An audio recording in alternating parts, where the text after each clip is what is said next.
ஒவ்வொரு நாளும் ஒவ்வொரு பலனை குறிக்கும். நாளும் கோளும் நலம் செய்யும். நலிந்தோருக்கு மட்டும் நாளும் கோளும் இல்லை. நலிந்தோர்னா ஒரு மருத்துவமனைக்கு சென்றே ஆக வேண்டும். அப்போ போய் நாளும் கோளும் பார்க்க முடியுமா? அதனாலதான் நலிந்தோருக்கு கிடையாது. மற்ற எல்லாரும் பார்க்கணுமா? கண்டிப்பா பார்க்கணும். எப்படிங்க அதை பார்க்கறது? இப்ப எளிமையா ஒரு நடைமுறைங்க. எல்லா நாளும் அவங்க பிறந்த நாளை கொண்டாடிடலாங்க. ஒருத்தர் ஒரு நட்சத்திரம் பிறந்திருப்பீங்க, உதாரணத்துக்கு சித்திரை நட்சத்திரம்.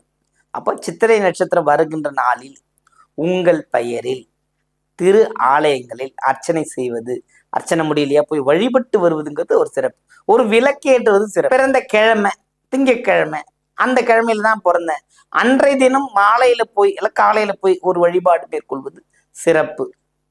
அடுத்து இன்னும் உள்ள போய் டெப்தா போய் திதி, நீங்க திருதிய திதியில பிறந்தீங்க அப்படின்னா இன்றைய நாள்ல போய் பூஜை செய்யலாம். யோகம் அதிகண்ட நாம யோகத்துல பூஜை பண்ணி பிறந்திருக்கீங்களா, அந்த யோகத்தன்னைக்கு போய் இறைவனை வழிபடுறது. புரியுதுங்களா? கரணம், நீங்க என்ன கரணத்தை வணிசி கரணமா போய் இந்த நாள்ல போய் பண்ணுங்க. இதுதான் ஜோதிடத்தினுடைய மூலக்கூறு.